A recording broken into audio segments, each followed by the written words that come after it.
das pessoas que eu estou conversando, empresários que aqui estão. Guga, a palavra é sua. Bom, então vamos lá. Eu tenho uma apresentação também e a ideia dessa apresentação, né, é de mostrar um pouquinho o que está acontecendo no mundo em termos de inovação. Porque o que aconteceu? A gente viu o Covid, tá? E com o Covid acelerou bastante coisa, não é verdade? Todo mundo foi obrigado a ir para dentro de casa. Quando a gente foi obrigado a ir para dentro de casa, o que aconteceu? Né? A gente foi usar produtos digitais. Então, passamos a usar cada vez mais produtos digitais. E, com esse uso, a gente teve uma aceleração muito grande. Mas um ponto importante para dizer de tudo é o seguinte: que século que a gente está hoje? Está no século XXI, não é? Só que, na verdade, né, o século XXI começou quando? O século XXI vai começar em 2022. Por que 2022? Porque, se eu olhar o século XX, ele começou o quê? A gente entende o século XX como Revolução Industrial. Ele começou, na verdade, em 1918, depois da Primeira Guerra Mundial. Quando teve a Primeira Guerra Mundial, que a gente deixou de falar de agricultura e realmente começou a falar em industrialização. Foi uma revolução que teve no meio do caminho, né? E nessa revolução, virou-se, né, Revolução Industrial, o século XX, da forma que a gente conhece. O século XXI é o século digital. Ele começa o quê? Depois de uma revolução, que é o Covid.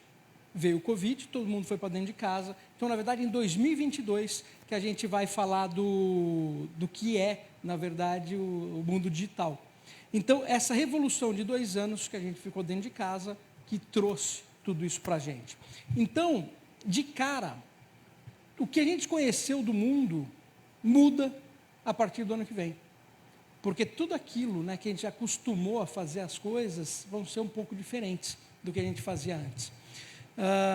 Quem aqui usava, por exemplo, um iFood antes da pandemia? Quem usava pelo menos 2, 3 vezes por semana? Olha aí. Quem usa hoje? Né? E por que você usa hoje? Porque não é só a questão de você usar o iFood. A questão é que aquele restaurante que você gostava entrou no iFood, né? Então, você começou a usar ele. As embalagens ficaram melhores. Abriu um Dark Kitchen do lado da sua casa. Você começou a assistir streaming, né? Tinha lá o Netflix, depois agora tem Amazon, depois tem HBO, depois tem o Disney. Tudo isso aconteceu durante a pandemia. E para você sair da sua casa para ir para o cinema, agora, você tem que pagar o estacionamento. Você vai ficar numa cadeira apertada. Você vai assistir só 1 hora. Você está acostumado a ver aquele seriado inteiro, né? Aquela maratona, e pedir aquela comida quentinha, gostosa. Você vai ficar 1 hora comendo uma pipoca e pagando o mesmo preço do filé mignon que você pede em casa. Mudou, né? Então, a gente está tendo mudanças de todos os lados.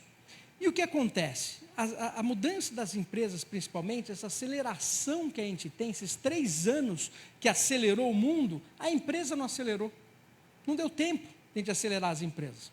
Então, quando eu olho essa curva de adoção, né, aqui, vocês estão vendo, é o tempo que demora para um produto entrar no mercado.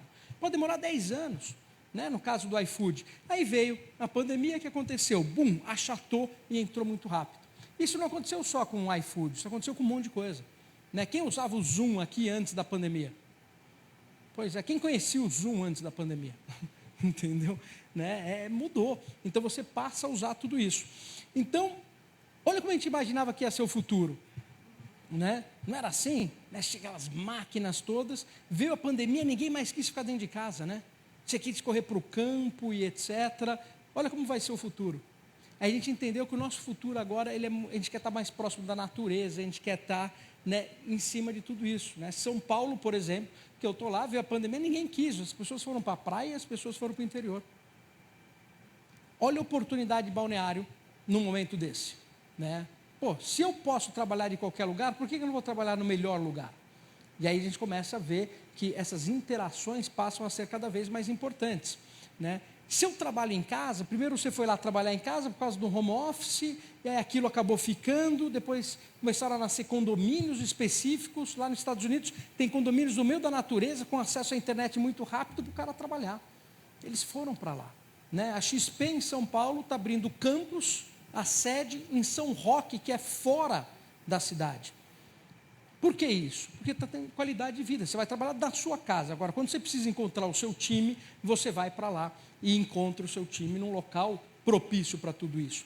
E quando você trabalhar, você vai trabalhar assim, né? Você vai ter esse tipo de interação. Isso é um software que eu uso, inclusive, né? Que você usa com óculos de VR, e você consegue ter os times trabalhando juntos. Tanto pessoas no mundo físico como virtual.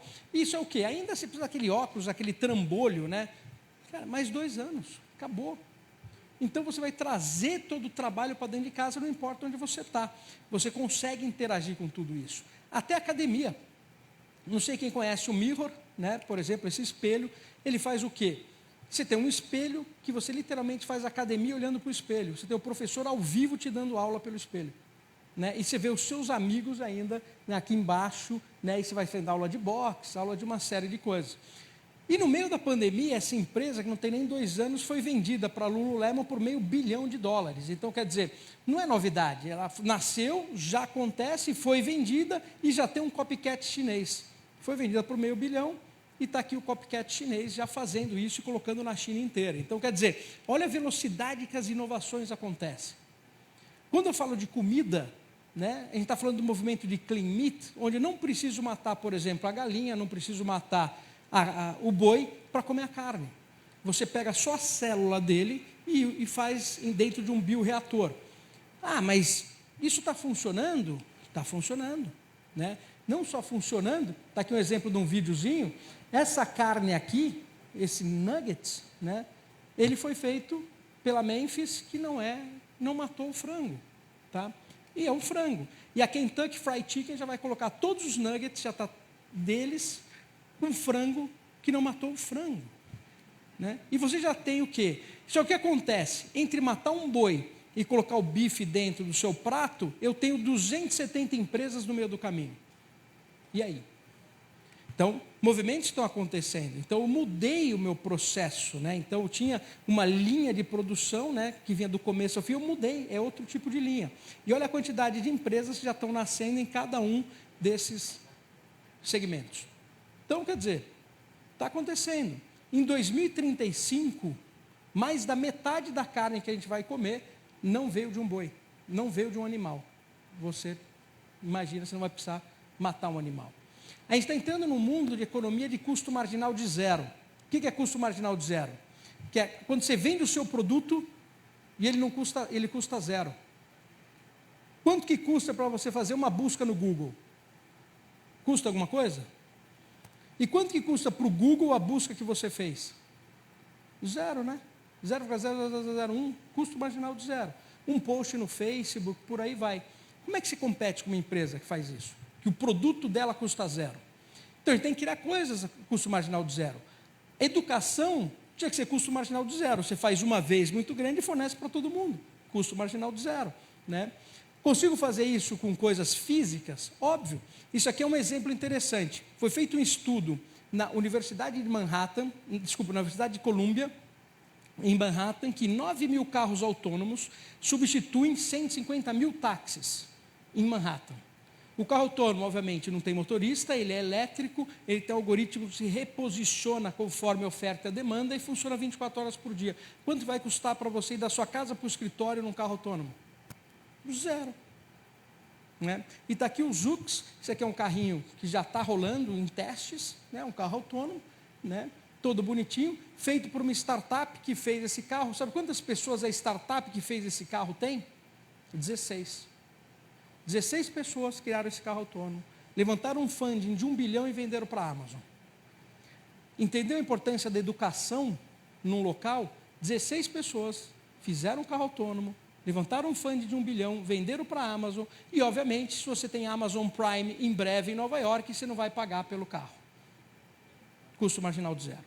Então, a gente começa a entender, né, a importância de pensar como uma Big Tech e ver tudo isso. Quando eu falo em inteligência artificial, é mais forte ainda. Dados é o novo petróleo. E a inteligência artificial é a energia elétrica. E o que eu faço com o petróleo? Nada. Eu preciso transformar ele em gasolina. Né? Então, coletar dados é importante. Só que 90% dos dados foram coletados nos últimos 2 anos. Então, a gente está no começo de tudo isso. Só que é o seguinte, dado é informação. Você pega dado, transforma em informação. É difícil fazer isso. Coletar dado é difícil. Mas uma vez que você coletou, transformou em informação, você faz o quê? Você transforma a informação em transação. Essa é como funciona tudo. Eu preciso coletar dados, transformar informação em transação. Em cima disso eu faço qualquer coisa, né? Então, informação é igual a transação. Então, um exemplo. Estou coletando dados da cidade, do carro, do celular, de todos os lugares. Processo isso, transformo numa informação que seja útil para mim. Depois eu pego essa informação e transformo em transação. Quando eu faço isso, isso gera dinheiro. Quer ver um exemplo? Isso aqui é o Hema, supermercado lá na China, do Alibaba. Se você for com dinheiro para comprar uma maçã no Hema, ele não vende para você. Ele não aceita dinheiro. Porque se ele aceitar dinheiro, ele perde dinheiro. Porque ele não pegou seu dado. Então, se você quer comprar alguma coisa, tem que usar o celular.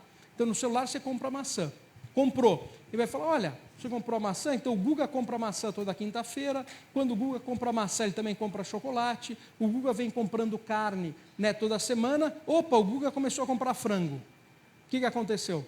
Comprava carne comprando frango, o score de crédito dele vai cair. Então, cai meu score de crédito. Então, o Hema pega esses dados e entrega para a Ant Financial, que me dá crédito. Ele faz a informação, a Ant Financial usa a inteligência artificial e transforma em transação, me dá um crédito. A Ant Financial ia fazer um IPO no ano passado, 313 bilhões de dólares. A empresa tem 6 anos, eu só fiz uma conta, dividi 313 por 6, né, e fiz quanto que daria por dia em real. Eles fizeram em 6 anos 800 milhões de reais por dia com o dado. Por isso que ele não aceita dinheiro. O que a gente faz com o dado hoje em dia? Né? Praticamente nada. Né? Então, vou mostrar um outro exemplo. Olha a importância do dado. Está aqui o Alexa. Se eu virar para o Alexa e falar, Alexa, baseada no que você me conhece, qual que é o melhor carro para eu comprar em quantas prestações? Se a Alexa acertar, game over. Qual foi o banco que me forneceu? Não sei, não quero saber. Né? Se ela acertou, acabou. O que ela precisa para acertar? Dado. E transformar isso em transação. Não é verdade? Aí o que acontece? Se isso acontecer, os consumidores vão migrar de marcas que eles confiam para agentes que eles confiam. Quem usa o Waze aqui? Quem questiona o Waze? É um agente que você confia. Quem tem sem parar? Quem questiona o sem parar? É um agente que você confia. Então, o agente que você confia faz o que ele quiser. Né? Isso está acontecendo. Olha o que a Amazon está fazendo. Ela quer te entregar um produto que você precise, antes de você precisar, debitar no seu cartão de crédito, sem a sua autorização, e você sorrir. Essa é a missão. É mais ou menos o seguinte, eu acabei de ter um filho, aí estou indo para casa, esqueci de comprar o leite dele, falei, e agora? Vou chegar em casa, vou abrir a porta, meu filho vai ficar com fome, aí eu chego em casa, abro a porta, o leite está lá, na geladeira, e foi a Amazon que entregou e debitou no meu cartão. E aí, eu vou reclamar?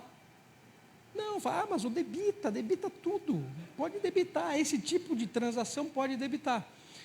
E a Amazon está fazendo isso, tanto é que está aqui o Amazon Key. O que é isso? É a fechadura que você compra na Amazon para permitir que o entregador da Amazon entre na sua casa e entregue o produto.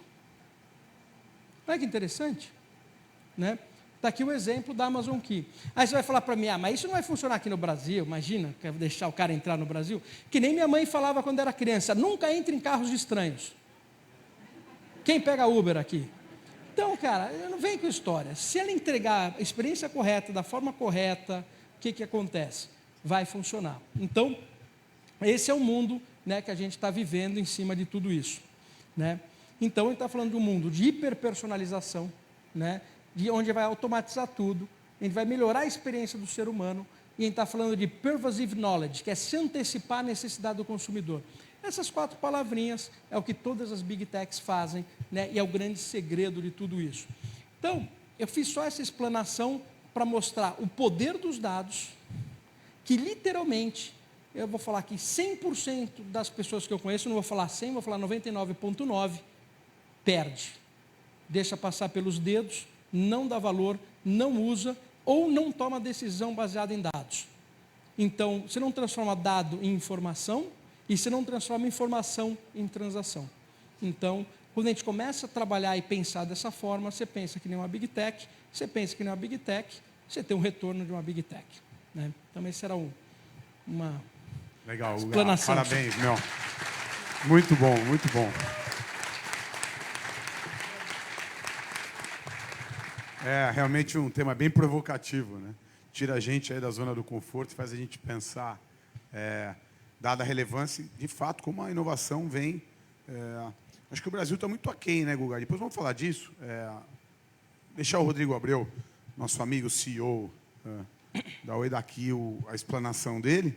E acho que tem um tema aqui para a gente debater bem interessante em cima do que você falou, trazendo também a tecnologia para o município e entendendo como se dá, na visão de vocês, essa entrosação, nessa troca de geração de valor, melhorando sempre e mais a vida das pessoas. Rodrigo Abreu, por favor, a palavra é tua. Obrigado, Serginho. Obrigado, prazer, prefeito. Obrigado, Inova ABC, pelo convite. Um prazer estar com vocês. E falar de inovação depois do Google é sempre um desafio, né? Mas, de maneira geral, o Google apresentou coisas que vocês podem olhar e ficar assustados. Acho que a primeira reação de todo mundo é ficar assustado. Deixa eu dar uma notícia para vocês. É para vocês ficarem muito mais assustados do que vocês ficaram. Porque quando a gente pensa que o que ele está mencionando aqui vai se aplicar às empresas de tecnologia, ou as grandes empresas, ou só a quem está em determinada classe social, não. O que o Google está mencionando vai se aplicar a todo mundo.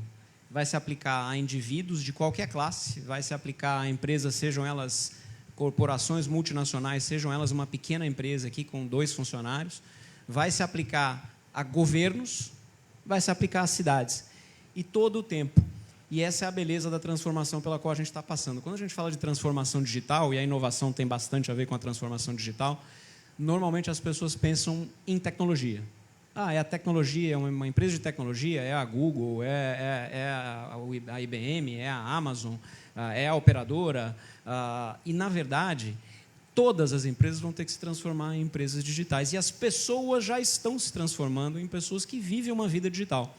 Não por acaso, no nosso próprio processo de transformação, e a Oi passou e vem passando por um processo muito grande de transformação, nós elegemos mudar de rumo da companhia. Estamos vendendo as nossas operações móveis, estamos nos focando basicamente em 2 elementos que são elementos muito centrais da nossa vida digital. Um, que é a infraestrutura de fibra, eu vou falar um pouquinho mais sobre isso, porque tem notícias aqui, prefeito para a cidade. E a outra é justamente ser um provedor de experiências digitais, porque a gente acredita que as experiências digitais vão ter que acompanhar toda a população, independente da classe, independente do poder de consumo, independente do nível de renda, independente da localização. E para fazer isso, a gente precisa de muitos elementos, e esses elementos, para começar a falar um pouquinho no tópico até da discussão em relação ao que um município como Balneário pode trazer e deve trazer para contribuir com essa transformação, a gente vê que para atingir tudo aquilo que o Guga mencionou, existem algumas coisas que precisam existir. A primeira delas, e aí não por acaso eu vou falar, é infraestrutura. Infraestrutura, sem a infraestrutura, então a gente brinca, eu que venho da indústria de telecom, do mundo de telecom a minha vida inteira, falo, o mundo de OTTs e do Google, e da Amazon, e do Facebook, e da Microsoft, e do Alibaba, e da Tencent, são mundos espetaculares. Adivinha o que aconteceria se não existisse a infraestrutura que hoje cobre o mundo inteiro e que está cobrindo cada vez mais o mundo inteiro? Nada. Nada. Sem essa infraestrutura que acaba virando as artérias da vida digital, ela não aconteceria. Então, precisa existir um componente de infraestrutura, e no nosso país, felizmente, a infraestrutura andou muito e vai andar cada vez mais. E a nossa missão foi fazer uma missão de levar a fibra para o Brasil inteiro, começando, inclusive, por aqueles pedaços de cidades e de regiões que acabavam não tendo acesso à infraestrutura. Muita gente falava que a fibra ótica era um produto de alto poder, para a classe de alto poder aquisitivo. A gente começou a fazer o contrário, a gente subverteu essa lógica e começou a fazer todas as nossas implantações de fibra por áreas que antes não tinham nem acesso à tecnologia mais básica de banda larga, de internet. E a gente começou a fazer essa conexão há pouco mais de 1 ano e meio, 2 anos, e de lá para cá a gente conseguiu conectar, nesse período, mais de 3 milhões, agora quase 4 milhões de pessoas. Então, a nossa meta é levar isso para 10, 15 milhões de pessoas, cobrir 30, 40 milhões de casas no Brasil inteiro. e isso é a artéria da vida digital.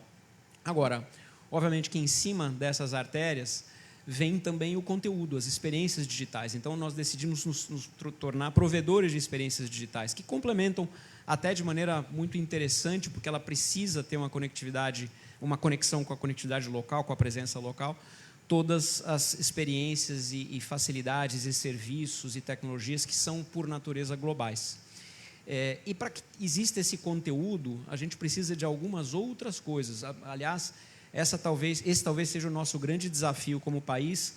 Nós temos acesso a recursos naturais, nós temos energia renovável, nós temos um mercado de consumo gigantesco que é capaz de ser autossustentável, nós temos um ambiente institucional que, apesar de sofrer chacoalhadas de tempos em tempos, ele é super resiliente, super resistente, muito desenvolvido. Nós temos uma sociedade pacífica, não temos conflitos religiosos, não temos conflitos territoriais, então a gente tem tudo para crescer. No entanto, a gente vem batalhando para fazer uma coisa que eu acho que pode estar no centro do que está se falando da revolução aqui, prefeito, que é a capacidade de geração de propriedade intelectual, desenvolvimento de propriedade intelectual. Por que 6 garotos podem criar uma empresa que vale $500 bilhão em 6 meses? E por que esses garotos precisam estar na Califórnia? Ou por que eles precisam estar em Israel? Ou por que eles precisam estar na China? Eles podem estar em Balneário, eles podem estar no interior de Pernambuco, eles podem estar no extremo sertão ou no meio do Amazonas, e podem. E isso vai ser feito cada vez mais, essa é um pouco da nossa missão. E isso, então, depende de pessoas. O conteúdo depende de pessoas. Então, eu falei de infraestrutura, de conteúdo, a gente tem que ter pessoas e tem que ter educação. E aí entra todo o ecossistema de educação e o porquê da vida digital facilitar a capacidade da gente levar essa educação para qualquer lugar. E, por último, é necessário um ambiente institucional. Sem um ambiente institucional, as 3 coisas não acontecem. E um ambiente institucional significa a capacidade de você ter qualidade de vida, de você ter segurança, de você ter incentivos fiscais, facilidade, acolhimento ao empreendedor, acolhimento a mudar a característica das cidades. Balneário tem uma característica muito interessante, porque é uma cidade relativamente pequena, né, prefeito?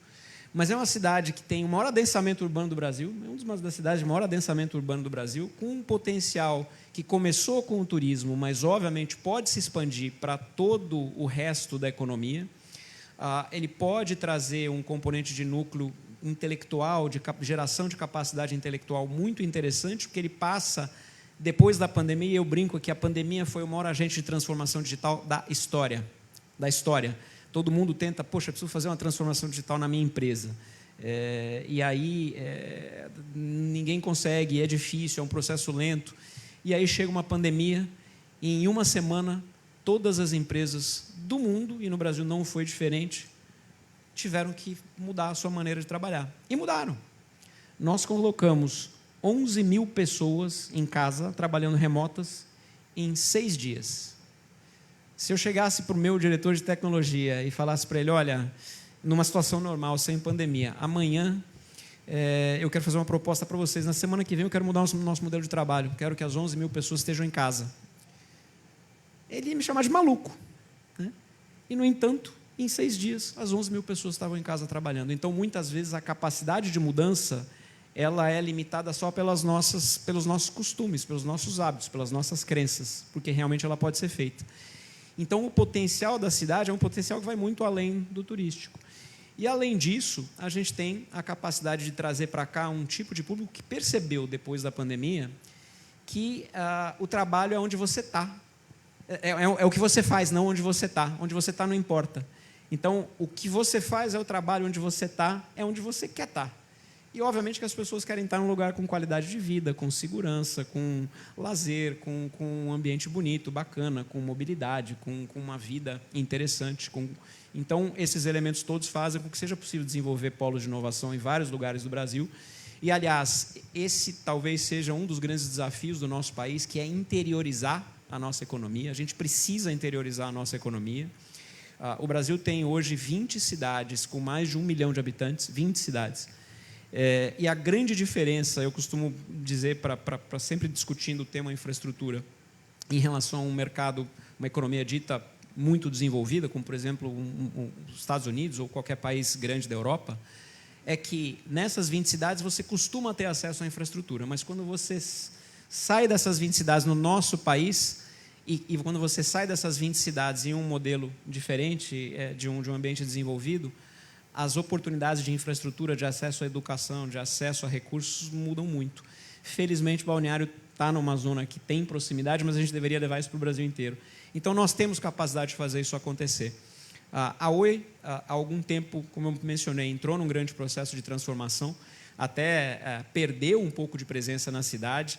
Eu fiz um desafio para o meu time, que é um desafio de voltar a investir em fibra, fazer de Balneário um exemplo de um projeto piloto de desenvolvimento de fibra ótica que nós estamos trazendo para o Brasil. A primeira cidade na qual nós vamos implantar esse modelo vai ser Balneário. Eu tenho tido conversas com...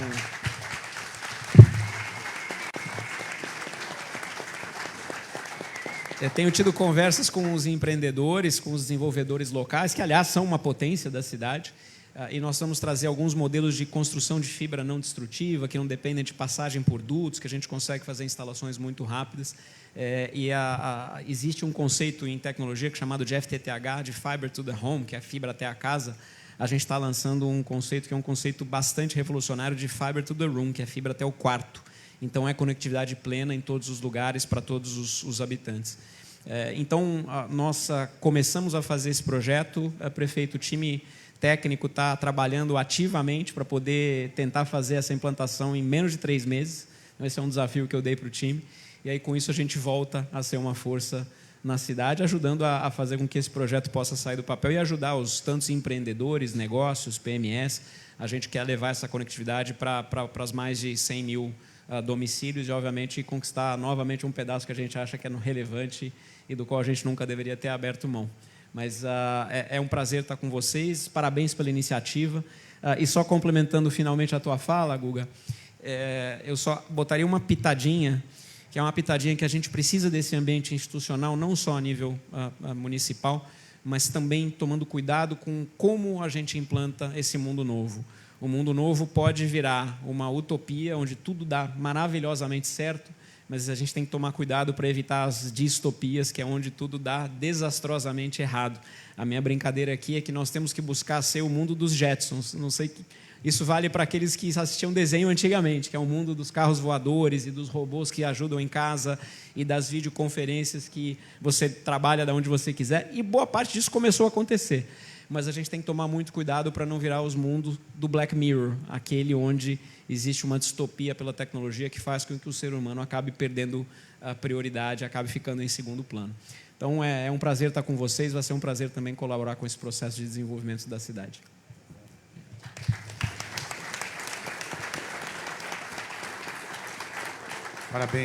Parabéns, Rodrigo, pela explanação. Muita experiência, sem dúvida nenhuma.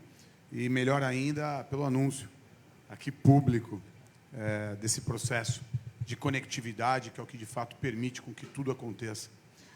Guga, deixa eu te provocar.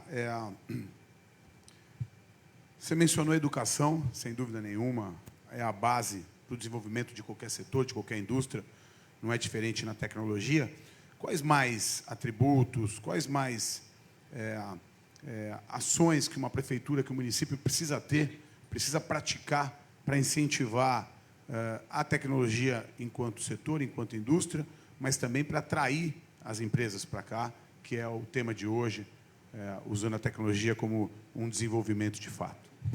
Olha, o ponto principal é quando você vive num lugar que tem um grande ecossistema e o ecossistema inteiro trabalha a seu favor, tudo evolui, né? Então, eu tenho educação, que é justamente aquilo que eu preciso para a empresa, né? Porque o ambiente empresarial precisa daquela educação, então eles estão trabalhando em conjunto. Eu tenho o ambiente governamental, que está criando todo o processo, por exemplo, incentivo de impostos, para que eu possa colocar a minha empresa, que eu possa investir em educação e eu possa fazer essa roda trabalhar como um todo. Eu posso beneficiar o empreendedor que faz aquela inovação, né? Porque quando a gente olha, a gente costuma, como ser humano de maneira geral, dar os parabéns, né? Não necessariamente para o empreendedor, para aquela pessoa que estuda, e a gente cria outros cenários. O cara, se ele for um músico, né, e fizer uma música, pô, eu quero ver isso, né, ou se ele for um esportista, às vezes eu tenho isso, mas você não tem isso para aquela pessoa que faz uma grande inovação. Quem foi que fez, quer ver um exemplo? Quem foi que descobriu a vacina do Covid? Alguém sabe? Entendeu? A partir do momento que a gente começa a tratar essas pessoas de uma forma diferente, tanto da forma institucional e etc., a coisa começa a mudar de figura. Então, a gente precisa criar o ecossistema e a gente precisa começar a valorizar as pessoas também do ecossistema. Hoje, de uma maneira geral, no Brasil, o empreendedor luta contra o sistema, né? E essa luta contra o sistema atrasa um monte de coisa. Eu invisto uma série de startups, né? Eu já vi muita startup hoje que, quando você olha lá o balanço dela, o que ela pagou de imposto, né, eu falo, caramba, mas isso ainda não começou.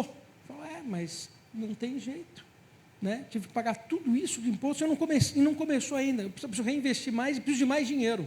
Então, você tem que captar mais dinheiro, né, para colocar ali dentro. É um problema, porque aquela startup compete com quem? Com o cara que está na China, com o cara que está em Israel, o cara que está lá no Vale do Silício, que tem um ecossistema que funciona a favor dele, né? Então, a gente tem que estar muito atento a isso. O outro ponto é que toda vez que a gente faz uma inovação, é natural que a gente tenha problemas. E quando a gente tem um problema, às vezes a gente somatiza isso demais. Então, agora vamos regular, proibir e não pode ter mais.